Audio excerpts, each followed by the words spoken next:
So I've really thought about how to engage very briefly one question with what Max is saying. Now, I admire Max's work enormously. I think it's an inspiration to many people in Australian economics. So let me just recall that, Max, just your enormous contribution and the inspiration of the work, careful, publicly oriented work that you've done for many years. But the question I want to raise is, if you're in Max's position, as a young person who sees that there's something wrong in the system now, what does a young person do? I think the situation is different now to when Max was beginning to make those contributions in the early 60s. For one thing, as has been discussed, the university system is very different. And this problem of incentives that we face as economists wanting to get ahead in universities, we're pushed to publish international journals. But the current, I think we have to be really careful about that one, particularly the proposals that are floating around for impact to be valued as well as which journals you're publishing. I think there's a great danger there of impact being what pleases the current bunch of commissars and what's consistent with the current 5-year plan. It may even make the situation worse. So I think as a young person you have to be very conscious of the incentives that exist in universities. The other thing, others know the public policy process better than me. I'm basically an academic, and in some ways Jonathan and John and various others have had more contact with politics will be able to make better comments on this. But I think also one thing that's different is advice is far more institutionalised now. And in politics there's particular channels and tribes and all that sort of thing. And I think my sense is that it would be a lot harder as an independent person to have influence. And I think also one thing that's different now is there's a great fault of expertise and position that makes it almost the value of what you've got to say as determined by whether you're Professor X who's published 5 papers in the Econometrica at the University of Melbourne, or whether you're a person who's got something of value to say. There are some hopeful signs, though. I think in spite of those institutional problems that a young person faces trying to have an influence now, there is a more wide open media, there's the blogs, there's think tanks, all that sort of thing. So maybe it's something that other people would have views on. But I think we need to think carefully about, as a young person, about how one might have influence and to avoid maybe the trap of cynicism and feeling completely defeated by the incentive structures. And we have to be sort of wise and aware of that. But also not lose the sense of public spiritedness, the trust in sort of human good and even the belief in truth prevailing eventually. But I think this is embodied in some of the things that Max has said and done through his career. Thanks for that. I'd like to move now straight to Peter Lloyd to add a few comments. Thank you, Andrew. I'll make a number of connected remarks, all dealing with the way in which academic economists, public servants and politicians interact to determine policy. We're picking up really points which were made by Paul and David Vines and Max, and of course Jonathan, who talked about public choice. Now, Paul and David talked about the balance of payments and the important influence that had on arguments about tariff levels as well as the exchange rate. And that's very true. But I think it has to begin with the realization that what's driven protectionist arguments is the demands for protection from individual industries. They have played the crucial role, and it's how academics have interacted, sometimes supporting their arguments, mostly criticizing them, and how public servants and politicians have responded to those arguments that drives the system. Now, one could make a generalization that all parties are self-interested. Personally, I think that's far too strong. Economists are cynical, but that is not an argument that's defensible. There are many notable examples of people whose own careers have been jeopardized by their public stance. Bert Kelly is one, the modest member. He never reached full inner cabinet because during the governments of Menzies and Holt and Fraser, he often criticised in Parliament senior members of his own party, sometimes directly. He was an extremely unusual and bold and atypical member of the Liberal Party. Another one is Al Bradigan.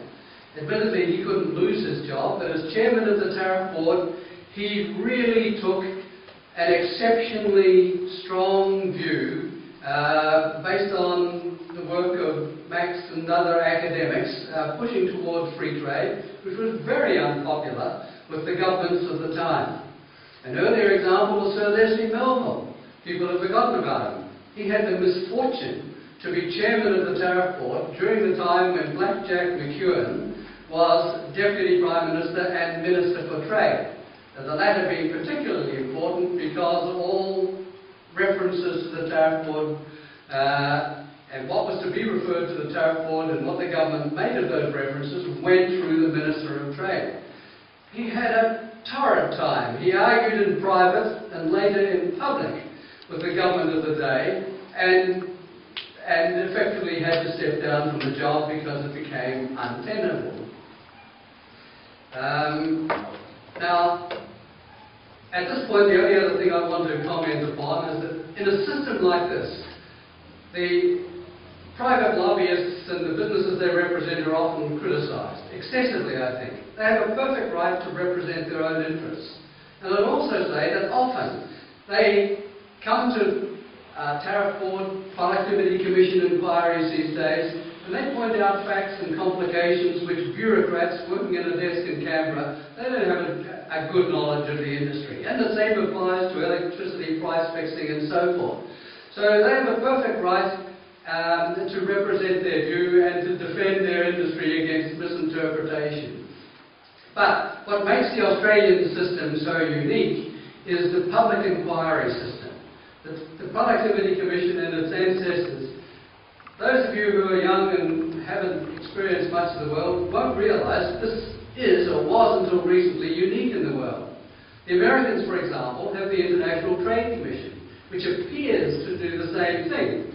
But under US law, the members are bound to represent the major parties. The Republicans and the Democrats have a right to nominate members. And it does not operate in the same transparent, fundamentally disinterested way that the Australian commissions have always done.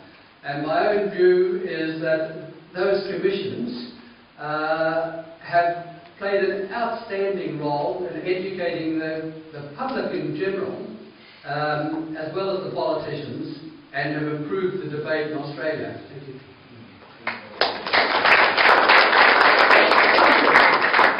And now to David Vines to add some comments.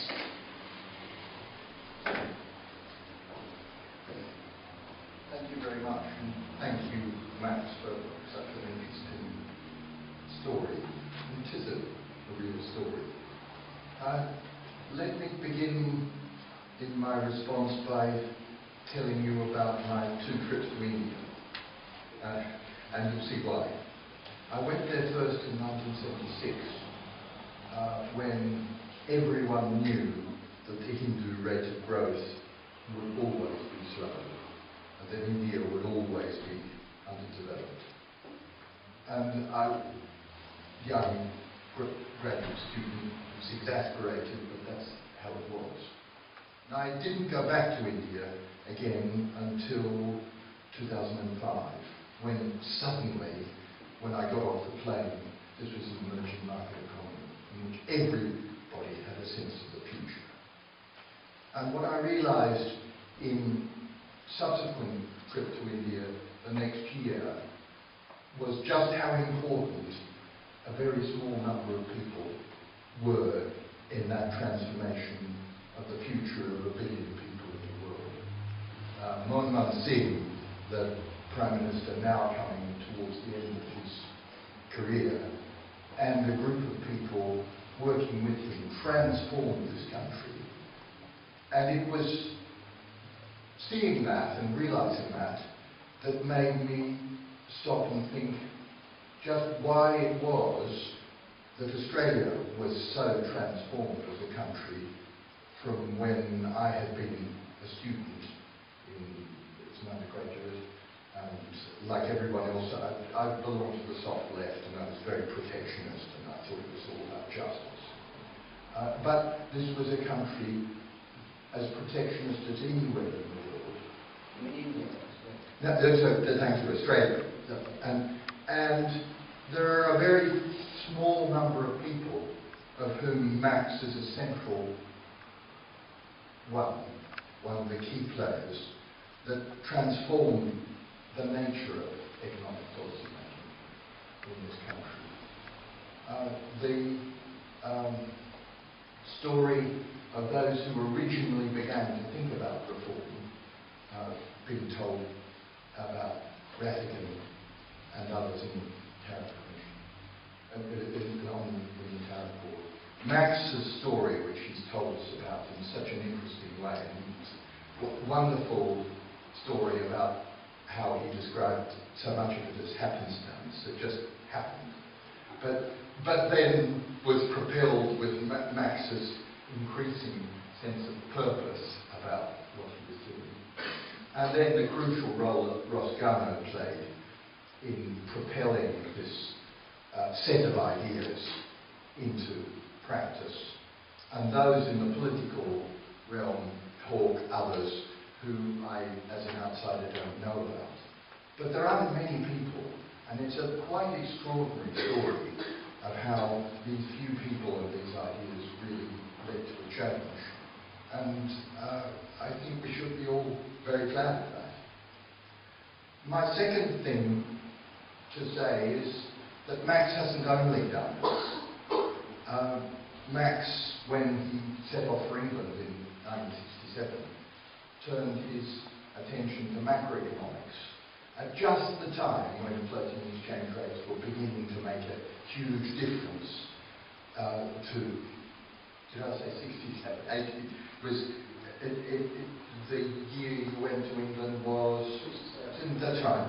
You're talking about 73, 74. That's right. The oil shock. And Max set out, the time that I met Max was soon after I got to England when I went in 1972.